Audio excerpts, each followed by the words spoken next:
Hello and welcome back to Football Manager 2020 with Newcastle United.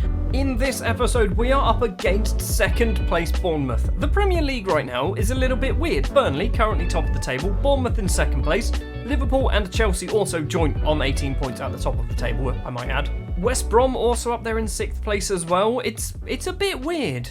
In between episodes, I said that I wanted to pick up 3 points from the 3 league games that we are playing, and we did just that, and it was the 3 points that I expected to pick up. We did play a Carabao Cup third round match against Wolves. We won this one, Amin Gouiri scoring a goal. Against Manchester City, an unexpected 3-0 defeat. Against Sheffield United, Amin Gouiri had his one good performance of the season, scoring himself a hat-trick. Romain Martin as well, scoring a goal, giving us a 4-1 victory and 3 points. Against Manchester United, we actually didn't do too badly. Apart from defensively, we lose 4-1, Nicolas Monasterio scoring a consolation goal for us in this.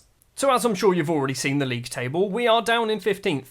It has not gone massively well, we're still early on in the season. Bournemouth is definitely a team that we should be able to beat. I've just seen as well there, Luis Felipe is now top goal scorer with 9. We're playing Callum Wilson, who's second top goal scorer with 8 today. Brilliant. So rather unfairly, for the Bournemouth game, we're actually the Sunday fixture. And I say it's unfair because we are then playing in 2 days' time against Manchester United in the Carabao Cup 4th round, I think it is. You can see the results there from the Saturday fixtures. And as a Southampton fan, that result would please me massively. A 3-0 victory against Manchester City, moving them up to 7th place. Who else? I mean, are we still paying attention to teams around us? Norwich losing to Villa. Villa obviously beating Norwich, which moves them up a little bit. Everton losing 4-0 against Merseyside rivals Liverpool. Brighton also losing against Leicester. So a victory actually could propel us to 12th. It's not massively high, is it? Our goal difference is a bit of a problem. It is the Sunday then, 29th of October. We have one of 3 games taking place at 4 o'clock. Arsenal, West Ham, Burnley versus Wolves, and then Newcastle United versus Bournemouth. I think we're going to have to go with the more attacking formation because we have been massively inconsistent. But when we play the more attacking formation, which is the 4-2-4, we do seem to win games. The starting lineup we will be going for then. In goal will be Wang Xiaofeng. That is because Freddie Woodman's just picked up an injury very, very recently, literally a day ago. He's out for 2 to 5 days, which means Wang is going to make his Premier League debut. I think it's his Premier League debut. It is. He's played once in the Carabao Cup, conceding a goal, but I think we did get through. The back 4 is going to be Greg Taylor on the left, Matthew Morey on the right, Tosin and Johnny Panzer in the middle. John Souttar out suspended, probably because of 47 yellow cards or something like that. You'll probably notice that what I'm trying to do is play players in their most natural positions. I'm also going for tactical familiarity. You'll see a little bit further down the team sheet why I'm going for that. Matty Longstaff and Sean Longstaff will be the 2 central midfielders. Abdulkadir Omar will be the right-sided inverted winger. Oliver Batista Meyer will be the left-sided inverted winger. Up front will be Nicolas Monasterio and Joel Linton. Amin Gouiri is not a very good pressing forward. This is the problem. If we just swap these 2 over, his tactical familiarity is so bad that he's just not performing very well. So we're going to give Joel Linton a game, who's amazing in that position because he actually is a pressing forward. Now, it would be nice for us to actually pick up a win against a team who are performing better than us in the league. They've got Roberto Carlos. He is a Brazilian. He's bloody good. They probably only just signed him, or signed him last season for £14.5 million. They have Roberto Carlos. He is a wonder kid. I think we've got better wonder kids. As we are at home, I would like this to be a victory. If this was away, I'd say I'd take a point.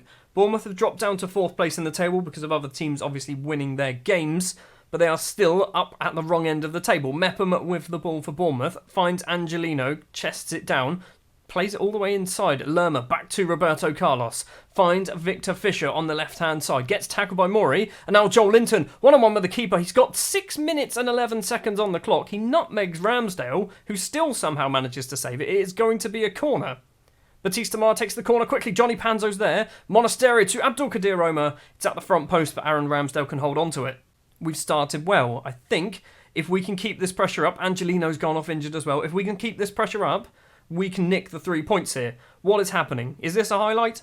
He's finally picked the ball up. Is he going to throw it? Philip Billing does eventually throw it. Vigna back to Billing. Now Vigna once again. Lovely spin to make some space for himself. Goes for goal. Hits the inside of the far post. Johnny Panzo clears it. That was extremely lucky from the substitute left back. Corner for Abdulkadir Omar. At the back, it's Monasterio. Nicky Monasterio needed 2 bites of the cherry, or the apple, or whatever the saying is. I'm not quite sure. It is 1-0. Nicky Monasterio, his 4th goal of the season. That is good, because he hasn't been scoring a lot of goals lately, and to get on the score sheet with a reasonable effort. I mean, the first attempt was good.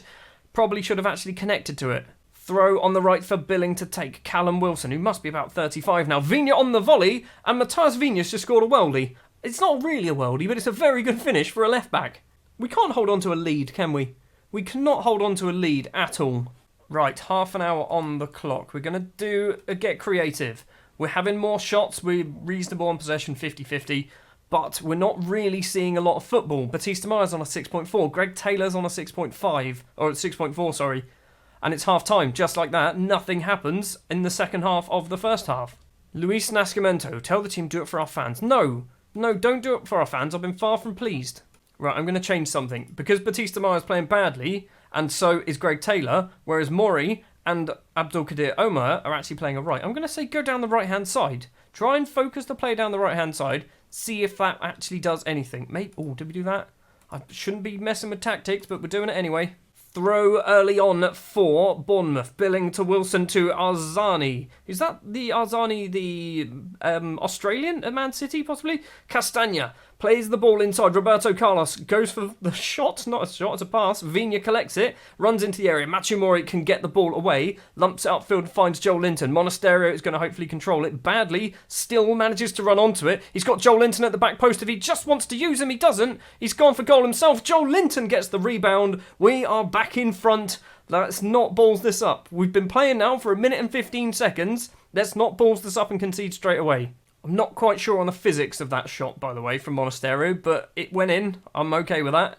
We have managed to weather the storm. Batista Meyer with a free kick for us at the back post. Ramsdale can run out to claim it.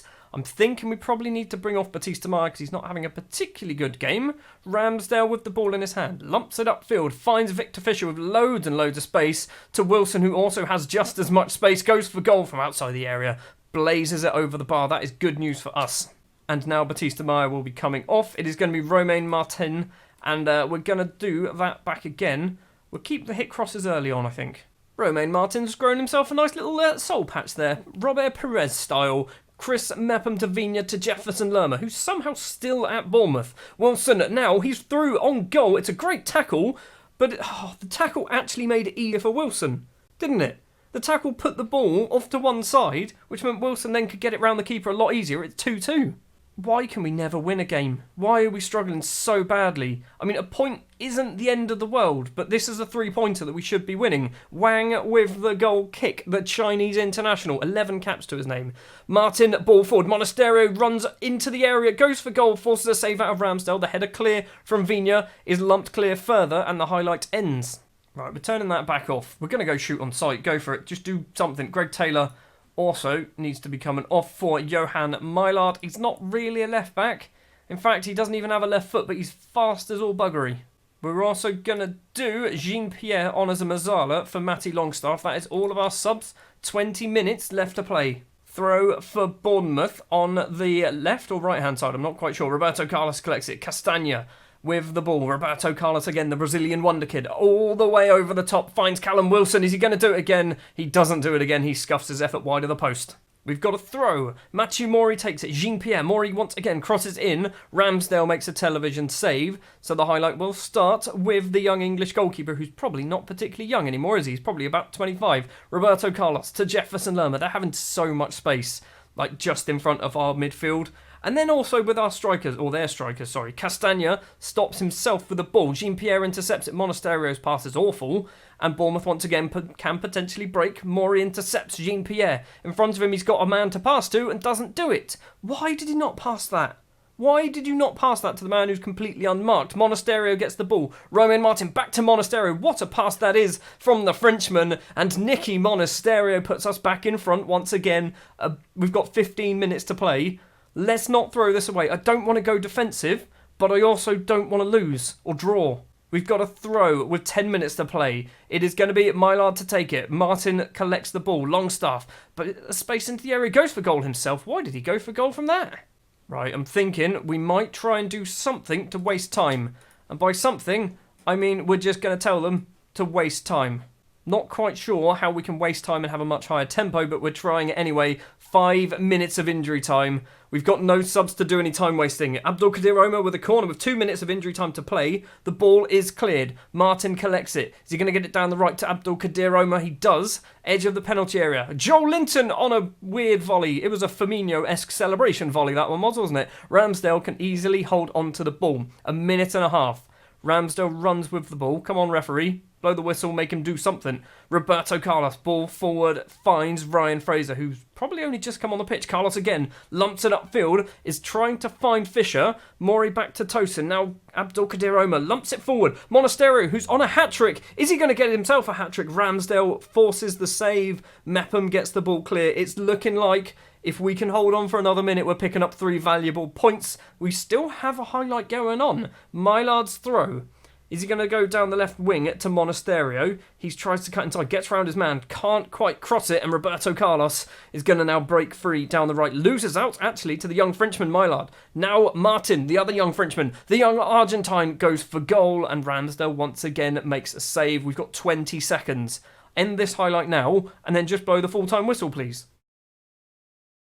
Or the highlight will carry on. Fisher's going to get on the end of it, isn't he? Fisher's got on the end of it. He's hit it wide of the post. That has to be it. That has to be the full-time whistle. We are extremely lucky. We are so bad defensively, so shaky defensively, that we just concede goals for fun. The good news is we are playing like Kevin Keegan-style Newcastle, and we're just scoring goals for fun as well. I've asked my assistant to tell them they were excellent. I'm thinking rather than picking a fight with the defenders, we'll just go with that. Right, so that victory moves us up to 12th place in the table. We are, 6 points clear of the relegation zone, which Norwich currently occupy that final spot. I would love to be able to change this -3 goal difference, because right now, that's what's holding us up. Everyone above us has a positive goal difference, we have a negative goal difference. Without a doubt then, the star of the match was Nicky Monasterio, no longer a wonder kid. He's just a striker, that's all he is now. 21 years of age, only just turned 21. Has he actually got anything here? He doesn't. Oh, that's annoying.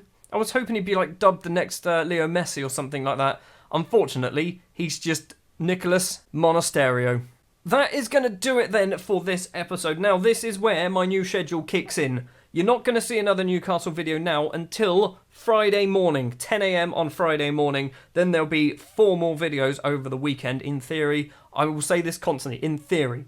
It might not happen. Life might get in the way. It might mean that I can't actually record enough to fulfill my obligations that I'm saying right now. But this is where it's going to kick in. Next episode, what are we going to do? Maybe we go Leeds. Maybe we skip all of November. We go for the Leeds game at home, start of December.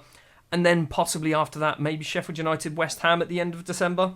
Thank you very much for watching this episode of Football Manager 2020 with Newcastle United. If you did enjoy, do remember to leave a like. If you want to see more, hit the subscribe button. And I'll be back on Friday with more Newcastle United. And I'll be back on Monday with a brand new series with Southport in the Conference North.